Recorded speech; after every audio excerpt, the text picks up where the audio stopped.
Hi, my name is Rachel, and if I were a Spice Girl, I'd be Pumpkin. Let's get started.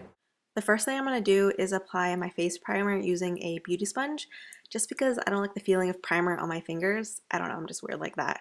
But then I'm going to take my eyeshadow primer with my fingers and apply that to the eye area. I like to do this before foundation because I don't want the primer to mix in with foundation. Next, I'm just going to dot on my foundation and then blend it out using the flat side of a beauty sponge. I just like the flat side because it makes the application go so much faster.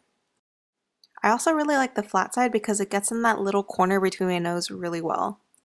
I'm applying concealer to my under eye area and then using the pointy side of the beauty sponge to blend it out.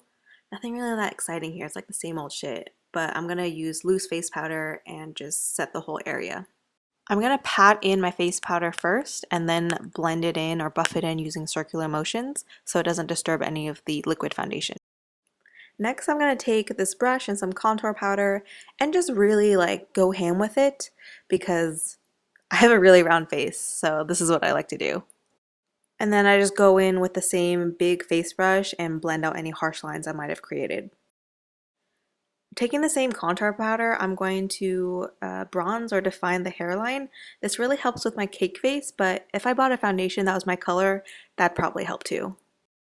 I actually had to record this video twice, which is why it's a different color and angle now, but I'm just applying blush to the apples of my cheeks. And then I'm just going to go in with a light gold highlight, just because I feel like that's going to tie in really well with the gold shimmer in the lipstick. And the last step for my face, I'm just going to take that same giant face brush and blend everything out so there's no harsh lines.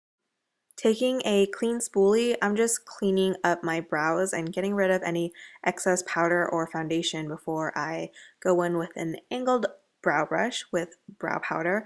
And I'm very lightly filling in my brows because I still want to see the hair, so I'm not going too ham with filling in my brows. But since I still want a lot of definition, I'm taking a pointed eyeliner brush and dip brow and just kind of underlining my brows because I want the bottom part to still be very defined.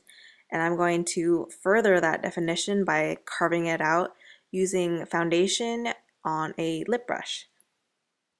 And then I'm just going to buff out the foundation and pull it down using a synthetic fluffy brush and just make sure there's no harsh lines before I go in with face powder and my finger so I can feel that the entire eye area is dry and ready for eyeshadow.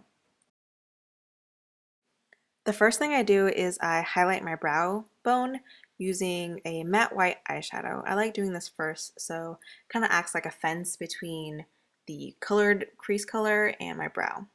And then I'm going in with a matte mustard yellow on a fluffy blending brush, and I'm putting that in the socket pocket, which is like where your eye sits in the socket, you know.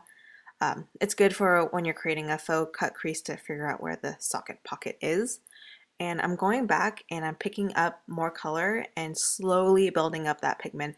I don't want to dump too much pigment on my eyes at once because that's going to be really hard to blend out. So go back, blend more, go back, blend more. Taking matte red eyeshadow on a smaller blending brush, I'm creating this C shape. I'm not going more than halfway of my eye because I want to keep it in the outer V. And then after I've deposited all the shadow from the brush, I'm going to use the clean brush to blend everything out into the yellow.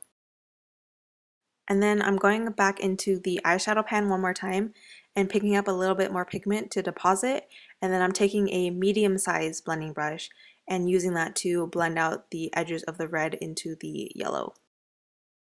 Okay, so now we're going to venture into Rachel's color theory class.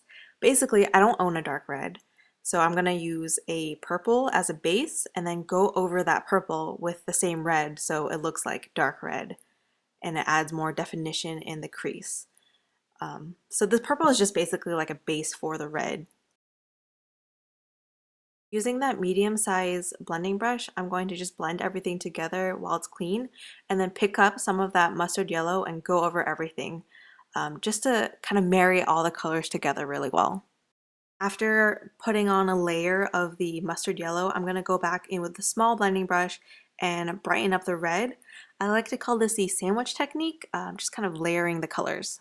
Going in with matte yellow on like a generic eyeshadow shader brush, I'm applying that on my lower lash line to act as a base, and then I'm going to go in with the same mustard yellow I use in the crease on a pointed crease brush and just blowing everything out so it blends seamlessly into my dark circles. And then using that same eyeshadow brush, I'm going to take the matte red and put this close to my lash line to add definition, and I'm going to use that same pointed eyeshadow brush and with the mustard yellow and just blend everything out and just make it all smooth and seamless-ish. Now, I want my inner eyes to be super bright with matte white and blown out, so I'm going back and applying the white eyeshadow and then buffing it out and doing this over and over again. I didn't edit this, I only edited out when I went back and dipped in my brush, but I'm really taking my time to build up that matte white inner corner. Since building up that inner corner kind of takes a long time, I wanted to show you in real time how long it takes, but I promise you I'm done right now. Okay, moving on, finally. I'm taking a metallic, shiny, sparkly, yellow gold pigment on a dense rounded eyeshadow brush that's pretty flat, and just using that to carve out my lid. I'm not using any concealer or anything. It's really easy when the crease color is matte and the lid color is metallic to cut the crease. And then I'm going to use a small pointed pencil brush with nothing on it and just kind of clean off the outer V. You know, like I can't do a look without winged liner, so I'm going to take liquid eyeliner and draw the line across the top of my lash line and then start my wing from the lower lash line and draw towards the tail of my brow. And then I'm going to connect the end of my wing to the top part of the line I drew across and then slowly fill in that little triangle and then very carefully with very little pigment on the brush sharpen out that wing. Today was obviously a good eyeliner day because look how sharp that wing is. Like, can you see that? Okay, so before I put on falsies, just gonna curl my lashes and apply a waterproof mascara.